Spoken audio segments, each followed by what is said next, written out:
Hello YouTube, and welcome back to another book review from me, your humble host, Logan Albright.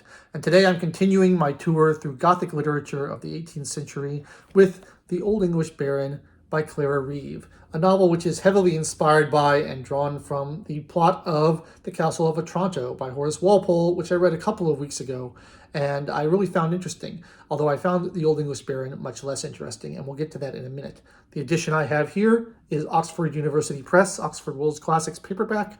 It's quite a slim volume, as you can see, just like Otranto was. They hadn't gotten into the habit of writing these long tomes like the Melmoth the Wanderer was, these 800-page door stoppers. They're very short and to the point stories.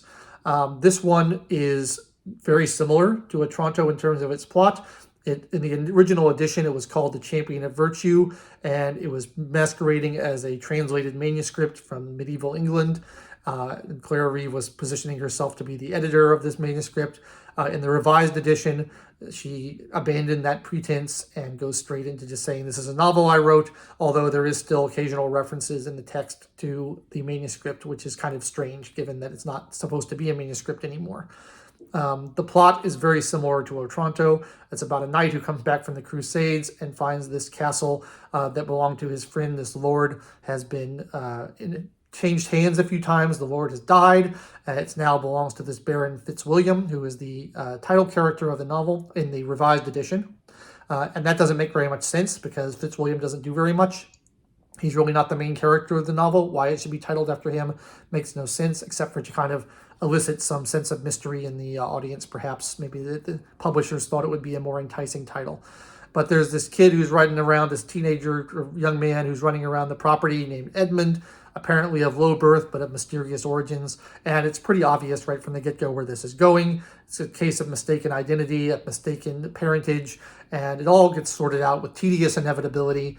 And there's a little bit of like Gothic spookiness to it with an occasional ghost and some creaky castles and stuff and, clergymen and things like that. But it's very tame compared to Otranto, and it's deliberately so, which is something I want to talk about because I really don't have very much to say about this book itself.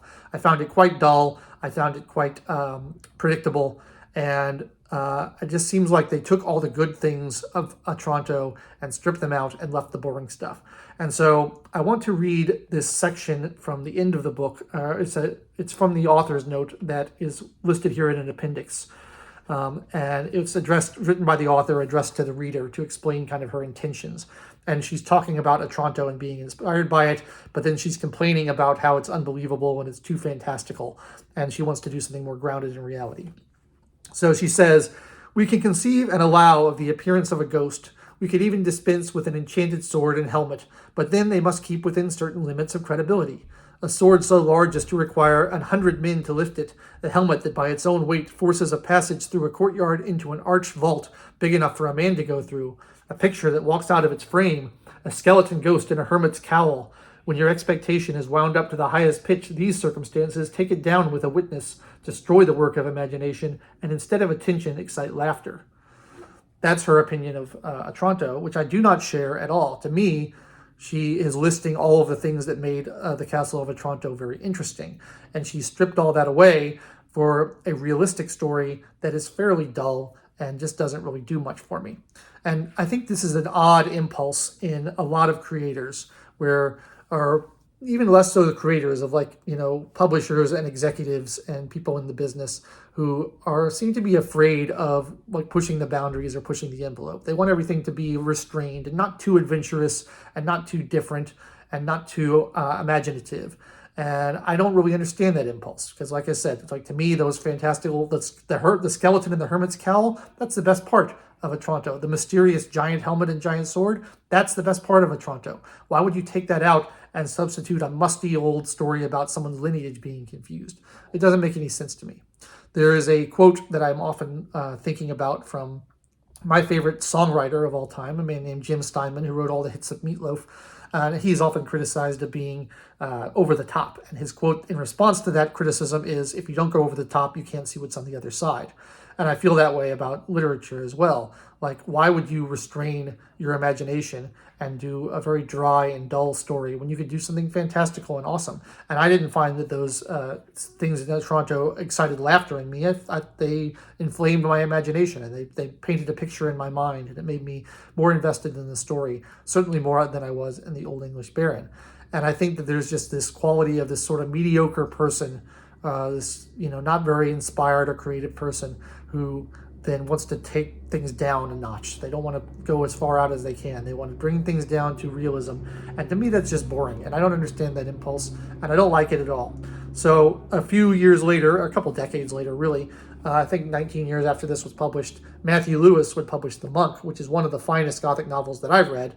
And it's really extreme, and it's awesome, and it's thrilling. And that met similar criticism from the critics. They were saying this novel is so out there and so extreme that it must be parody. We can't take it seriously. It's so ridiculous. And I don't know what they're talking about, because The Monk is great, and The Monk is fiercely imaginative and wonderfully lurid Gothic story. That's what I read these books for. I love that kind of stuff. So I don't really understand why someone would want to just dull that impact and do something boring instead. So I really don't have much to say about the Old English Baron, except for that it was boring and I didn't like it. I will be reading more Gothic novels. I want to continue my exploration. There's some Anne Radcliffe I want to get to. There's a couple early vampire novels I want to get to. I'm going to take a break from it after this. I have a few other things to get to first before I return to this. So I know that some of my viewers are not a fan of the Gothic. That's okay. There will be other things coming up. There's science fiction, there's fantasy, there's short stories, a lot of other stuff coming up. So stick around and you will see things that are not Gothic. But I do want to continue this this trend as well. I want to explore the genre a little bit deeper and go into some of the lesser known works. But it was interesting to see how something that was fiercely inventive and original came out and kind of shocked everyone and made them afraid to continue down that path for a few decades. Instead of wanting to continue down that path, they wanted to rein it back. And, Clara Reeve seems to think she's improved on the formula. She certainly hasn't, at least not by modern standards. So I'm hoping that some of the other books I get to in this series will be more interesting to me and not so fusty, musty, boring. So that's what I have to say about the Old English Baron and about people who just want to stifle creativity and do boring things. I think it's lame. Let me know what you think in the comments. I'd love to hear your thoughts. If you like more grounded, down-to-earth literature, or if you like things that are wild and fantastic and involve giant swords and skeletons and paintings that come to life and things like that, because that's what I like. I'd love to know in the comments. And if you've enjoyed this review, please like the video, subscribe to the channel, and click the bell for notifications. And I will catch you next time with another book review. Coming right back at you next week. You'll be surprised at what it is. I think you're going to enjoy it. And I will catch you next time. Thanks so much for watching.